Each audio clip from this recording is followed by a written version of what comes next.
clasificar de acuerdo a qué parámetro tomamos en cuenta acá para esta clasificación. Los reticulocitos, si son en valores absolutos, pues los valores van entre 75.000 y 75.000 por microlitro. Pero si no tenemos ese valor, ¿qué tenemos que hacer? Hallar el índice de producción de reticulocitos, que es con la fórmula que les di. Si sale más de 3, es una anemia regenerativa o periférica. Y si sale menos de 2, es arregenerativa. A ver acá, ¿qué anemias son regenerativas? Que los reticulocitos están por encima, el índice de producción de reticulocitos está por encima del 3% o por encima de 100.000 reticulocitos por microlitro. ¿En qué anemia la médula responde a la anemia? Valga la redundancia. ¿Alguien? Hemolítica, doctora. En la anemia hemolítica y en la anemia por sangrado, ¿no? En la anemia ferropénica es regenerativa, porque si no hay hierro, no va a haber producción de glóbulos rojos. Bueno, esta es una tabla donde vemos todo el grupo de anemias regenerativas, donde el problema es la médula ósea y no va a haber respuesta a la anemia, ¿no? Entonces, por ejemplo, acá podemos ver anemias por alteración de la célula madre hematopoyética. Acá tenemos lo más destacado, la aplasia medular, que es la clase que van a hacer con el doctor Ángel. Después, las anemias por infiltración de la médula ósea. Por ejemplo, ¿qué neoplasias se infiltran en la médula ósea? Las leucemias agudas, los mielomas. También pueden infiltrar los tumores sólidos, la médula ósea, hacer una metástasis, un cáncer gástrico. ¿Cómo se llama eso? Si un cáncer gástrico hace metástasis a la médula ósea, ¿cómo se llama eso? Se llama mieloptisis. Con sus compañeros me parece que hemos visto una paciente con mieloptisis, un cáncer de próstata que hace metástasis a médula ósea. También por falta de diferentes factores necesarios para la eritropoyesis, la anemia ferropénica, anemia megaloblástica y otro tipo de anemias. Ahora, este es el grupo de anemias regenerativas o periféricas, donde la médula ósea va a producir respuesta. Hoy día vimos una niña con sus compañeras, no sé si están acá, con esferocitosis hereditaria y que tenía 17% de reticulocitos. Este es ese tipo de anemia. Son las anemias hemolíticas, que puede ser por alteraciones en el mismo glóbulo rojo o hemólisis extracorpuscular. Eso vamos a ver después. Ahora, esta es la clasificación más sencilla y que ustedes pueden, al evaluar a un paciente con anemia, pueden utilizar, porque la otra, digamos, no es difícil, pero no siempre ustedes van a tener los reticulocitos. Entonces, esta es la clasificación que deben utilizar más para enfocar el diagnóstico de una anemia. ¿Y qué toma en cuenta esta clasificación? El corpuscular medio. El corpuscular medio, ¿no? Sí. Si es microcítica, estará por debajo de 80. Normocítica, de 80, 98. Algunos autores consideran hasta 100. Y macrocítica, más de 98 de 100. ¿No? Entonces, acá está el grupo grande de anemias microcíticas. De hecho, la más frecuente es la anemia ferropénica, la anemia por enfermedad crónica. Después acá también están las talasemias, que son anemias hemolíticas congénitas, que son muy raras. La intoxicación por plomo. Las anemias normocíticas, acá tenemos las anemias de las enfermedades crónicas. Por ejemplo, a ver un ejemplo de anemia por enfermedad crónica. Claro, una anemia de la enfermedad renal crónica. Otra. Una anemia de la leucemia aguda, una anemia del mieloma múltiple, una anemia de un proceso infeccioso, de una neumonía. Las anemias hemolíticas, salvo que haya reticulocitos, mucha reticulocitosis, va a ser macrocítica. Las anemias de las hemorragias agudas, las anemias de la anemia plástica, de las mielodisplasias, de la infiltración medular que les acabo de decir que es la mieloptisis. Acá está el grupo grande de las anemias macrocíticas, que se dividen en megaloblásticas y no megaloblásticas. Las megaloblásticas, ustedes ya saben que son por deficiencia de B12 o ácido fólico, lo más frecuente, y por uso de medicamentos quimioterápicos, hidroxiuria, acidopurina, que son antirretrovirales, por ejemplo a causa mercaptopurina, por medicamentos que van a alterar la síntesis del ADN. El otro grupo son macrocíticas, pero no megaloblásticas.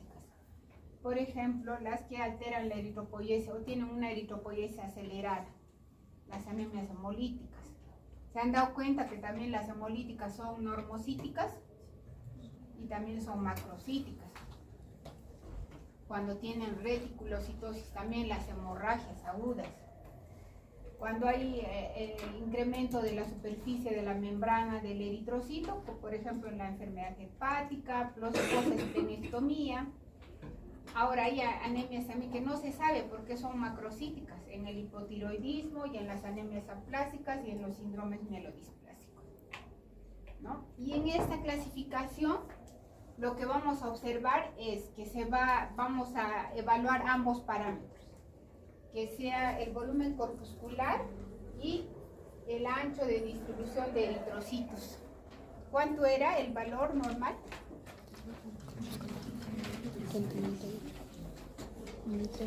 ¿Qué nos indica el ancho de distribución de eritrocitos? Ya, muy bien. Los diferentes tamaños de glóbulos rojos, ¿no es cierto? Y van de 13 a más o menos 1,5 los valores. Entonces, en esta clasificación eso nos puede ayudar, porque muchas veces vemos un paciente con anemia y no podemos determinar bien cuál es la causa. Entonces, acá vamos a considerar ambas cosas, el volumen corpuscular medio y el ancho de distribución, ¿no? Si es microcítica y hay el ancho de distribución de eritrocitos está normal, ¿en qué pensamos? Primero, una anemia por enfermedad crónica. Pueden ser unas talasemias también, alfa o beta talasemia. Estas son enfermedades raras. Pero si es tan elevado el ancho de distribución de eritrocitos, hay diferentes tamaños. Lo primero hay que pensar en anemia ferropénica. ¿Ya? Ahora, si es normocítica y el ancho de distribución está normal, ¿qué vamos a pensar? En una anemia por enfermedad crónica.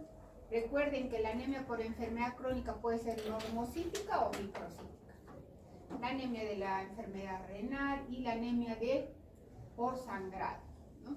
Pero si el ancho de distribución está incrementado, puede ser una anemia ferropénica, puede ser una anemia megaloblástica, puede ser que estén ambas anemias, porque hay pacientes que tienen anemia ferropénica y también tienen deficiencia de folato. Podría coexistir ambas. Entonces uno podría pensar, eso podría ayudar. Si es una anemia macrocítica y el ancho de distribución está normal, pensamos en una anemia plástica, puede ser que haya algún problema hepático, que esté usando quimioterapia, algún antirretroviral o consumo de alcohol.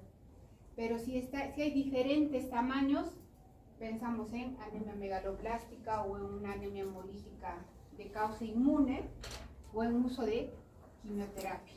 ¿Ya? Entonces acá ya tomamos en cuenta ambos factores, el volumen corpuscular y el ancho de distribución de eritrocitos, porque en el hemograma siempre nos dan el ancho de distribución de eritrocitos. Ustedes se fijan, siempre va a estar ahí.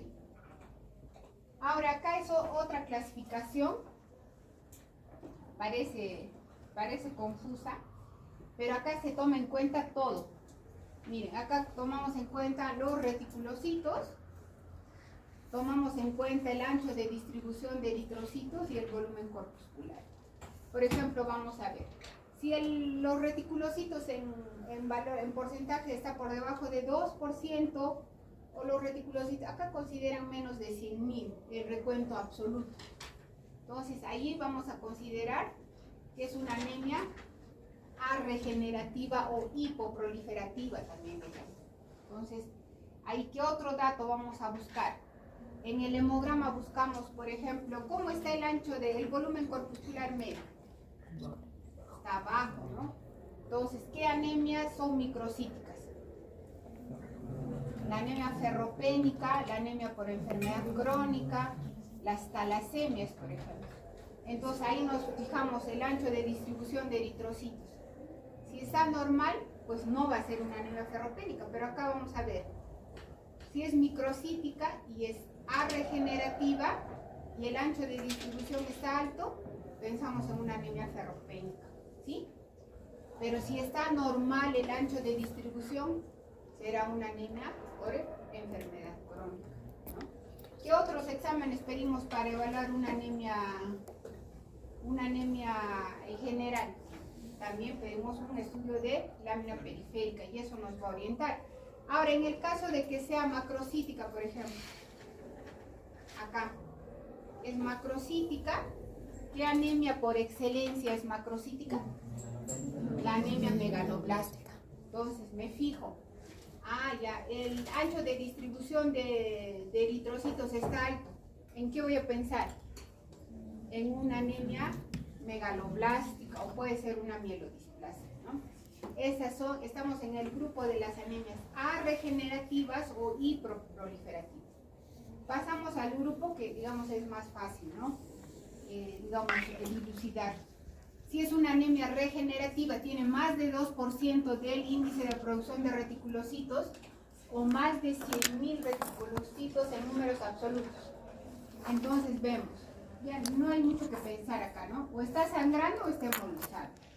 Ahí pedimos una lámina periférica. Si nos informan, por ejemplo, que tiene esferocitos, podría tratarse de una anemia hemolítica inmune.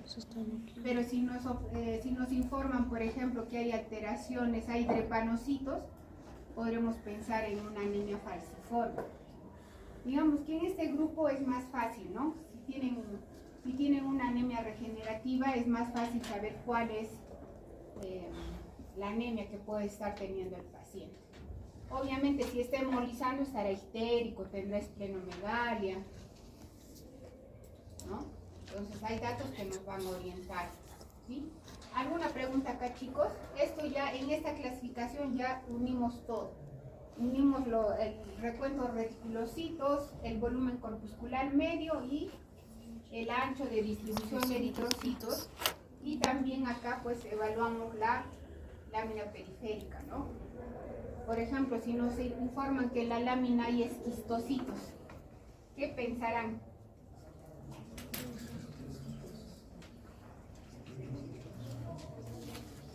Es una anemia hemolítica microangiopática. ¿Qué anemias hemolíticas son microangiopáticas?